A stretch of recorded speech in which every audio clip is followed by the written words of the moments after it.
अस्सलाम वालेकुम गाइस, कैसे हो तुसी सब ठीक हो। हाल चाल कैसे हैं। अगर मेरे चैनल पे नए हो तो सब्सक्राइब कर दें, शेयर कर दें ताकि मेरी हर वीडियो का नोटिफिकेशन तुहानू मिलता रहे।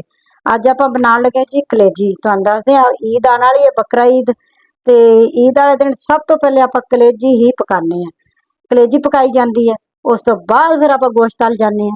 किस तरह का पकाना, किस तरह की डिश पकानी, अज आप कलेजी पकानी वो तुहानू रेसिपी दसते हैं। तो बहुत आसान सी रेसिपी है, मुश्किल नहीं है। चलो जी स्टार्ट करते हैं अल्लाह का नाम लैके। जी अल्लाह का नाम लैके आप शुरू करते। कढ़ाई आप रखती है तो आप जी हुण आप आयल ले लेना। हुण आप आयल पा लेना। आयल तुसी आपदे हिसाब दा पा सकदे हो, ठीक है। मैं आपदे हिसाब दा पा रही हूँ। कलेजी विच थोड़ा जिहा ज्यादा ही जांदा है क्योंकि इहदे च फिर खूबसूरती थोड़ी जी आयल दी आउंदी है, ठीक है।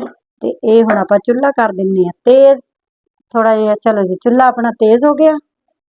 इनू हुण आपां ना हिलाना है, ठीक है। गर्म हो जाए फिर आप ऑयल ते जीरा सट दे। जीरा सट देने अद्धी चम्मच ऑयल च, ठीक है। इनू आप कड़काने हैं थोड़ा जिहा जीरे नू। जीरा कड़क जाए तो फिर आप सिटांगे प्याज। चलो जी देखो जीरा अपना कड़क गया तो आप इस टाइम ते सट देने प्याज। थोड़े थोड़े करके सटांगे, चुल्हा कर देने कम, ठीक है। ऑयल गर्म अपना जी। प्याज आप सटते तो हुण आप प्याज़ां नू जिहड़ा ना थोड़ा जिहा ब्राउन होने तक आप पकाना है, ठीक है। फ्राई करना प्याज़ां नू। इहदे विच जदों अपने पिंक प्याज होणगे फिर उस टाइम ते आपां जी लसन अदरक सिटांगे।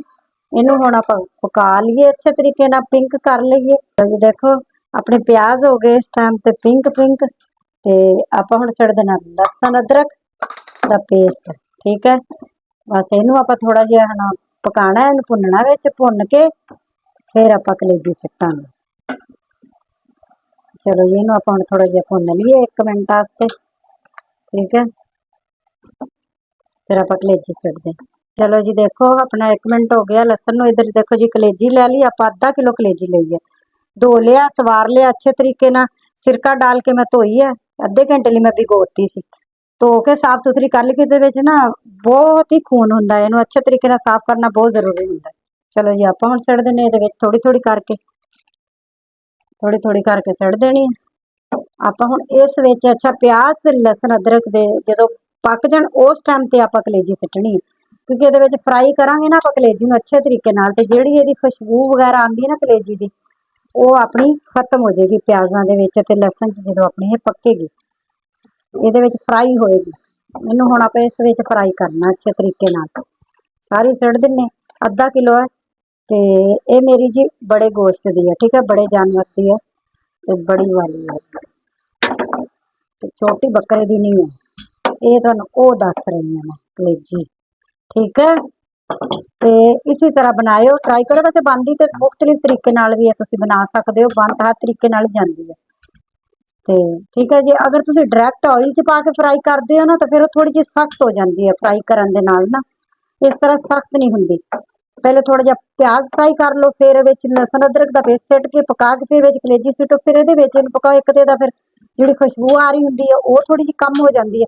आप हुण इस टाइम ते थोड़ा जिहा ना नमक सिट देना विच, ठीक है, आधी चम्मच के बराबर। तो जी आपां सिट देना विच नमक आधी चम्मच। आपां हुण इहनूं इहदे विच ना फ्राई करांगे कलेजी नूं।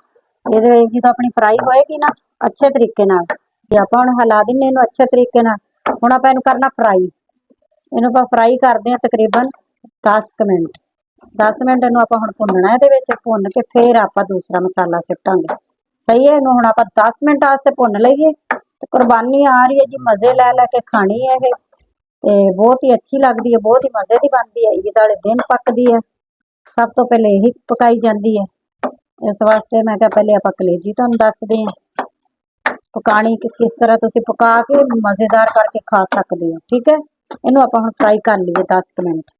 तो जी देखो आपां नूं हो गए 10 मिनट इहनूं भुन्नदियां होइआं, ठीक है।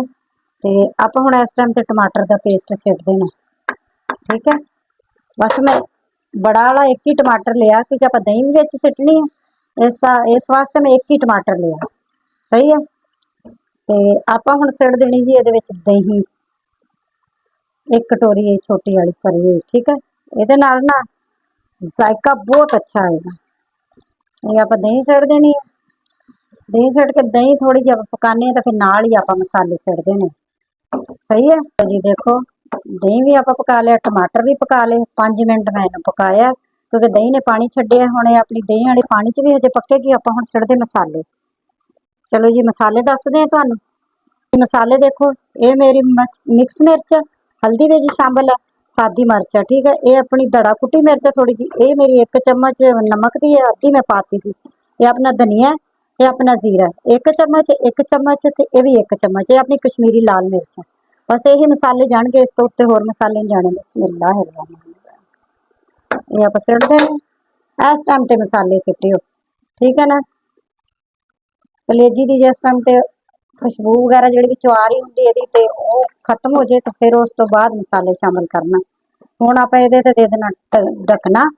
ढक्कन आप दे देंगे तकरीबन 2-3 मिनट वास्ते ढक्कन दे देंगे, ठीक है ना। 2-3 मिनट वास्ते ढक्कन देंगे उत्ते ताकि अपनी थोड़ी जी कलेजी होर गल जे। बाद पानी पा के फिर भी ढकना देना। चलो जी आप 3 मिनट वास्ते मिलते हैं। चलो जी देखो अपना जी 3-4 मिनट हो गए। देखो कितने मजे का अपना घी आ गया। अच्छा इसी तरह तुम पकाओगे ना बहुत अच्छी बनेगी और सख्त नहीं बनेगी, ठीक है। इस टाइम पे तुम भुनोगे ना तो ज्यादा सख्त नहीं बनेगी। फिर शुरू तो ही तुम कच्ची कलेजी भुनना शुरू कर दोगे, ऑयल से फ्राई करना शुरू कर दोगे, थोड़ी कलेजी जी ना सख्त हो जाएगी और बाद च भी पई पई बोटी सख्त हो जाती है। सही है ना। इनू हुण आपां थोड़ा जिहा भुनना, भुन के फिर आप इनू पानी ला देना। फिर आप इनू अद्धे घंटे वास्ते रख देना क्योंकि बड़े गोश्त वाली है ना कलेजी, तो इनू थोड़ा जिहा टाइम लगेगा गलन। फिर आप इनू हल्की आंच ते रख देंगे पानी पा के। इनू मैं बस 1-2 मिनट होर भुन लवां, भुन के फिर मैं पानी पाऊंगी। चलो जी देखो कितनी अच्छी भुज गई है। हुण आप इस टाइम ते पानी शामिल कर देना, ठीक है। तो फिर आप इनू अद्धे घंटे वास्ते 1 गिलास पा रही हाँ पानी का, तो मैं 1 गिलास होर शामिल कर दूंगी क्योंकि ये गलनी है अच्छे तरीके ना गलेगी। तो फिर आप दोबारा भुनांगे। चलो जी 1 गिलास होर पानी पा दी, फिर तुम ढकना लाने तो दस दूँ। चलो जी 1 गिलास मैं होर पानी का शामिल कर देना। चलो जी क्योंकि मैं कुकर च नहीं बना रही, ये थोड़ा जहा वैसे टाइम लगता वा, तो आप हुण इनू स्टीम ते ला देंगे हल्की आंच ते, ठीक है। हल्की आंच ते अपनी पक्केगी, तकरीबन गलेगी अच्छे तरीके ना। चलो जी आप अद्धे घंटे वास्ते ढक्कन लगा देना हल्की आंच से, जो गलेगी फिर तुहानू मिलते हैं। चलो जी देखो अद्धा घंटा अपना हो गया। देखो जी कितनी प्यारी अपनी कलेजी तैयारी है। आप हुण सट देनी कसूरी मेथी, सब्ज मिर्चां। बस इनू हुण मैं थोड़ी देर भुनूंगी। इनू मैं तकरीबन 1-2 मिनट वास्ते फिर ढक्कन दे दूंगी ताकि अपनी सब्ज मिर्चां जो ना नरम हो जाए। फिर आप तुहानू दिखाने कट के। जी देखो कलेजी अपनी हो गई तैयार, तो चुल्हा मैं कर दिता बंद, ठीक है। चुल्हा मैं बंद करता। बेहतरीन तो मजेदार अपनी जी कलेजी तैयार हो गई। आप हुण सटदे थोड़ा जिहा सब्ज धनिया, थोड़ा जिहा फिर आप जो बाउल च कड्डांगे उस टाइम ते आप सट देंगे। चलो जी इनू आप हुण कढ लेने बाउल च, ठीक है। तो इसी तरह तुसी रेसिपी मेरी ना ट्राई करनी है, इसी तरह तुसी बनानी है, बहुत मजे की बनती। चलो जी आप बाउल च कढ लिए फिर तुहानू दिखाने। चलो जी देखो आप कढ लेने बाउल च,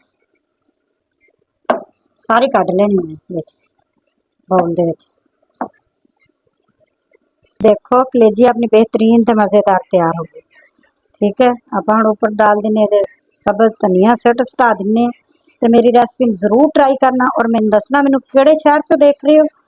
तो मैनू दो इजाजत, अल्लाह हाफिज।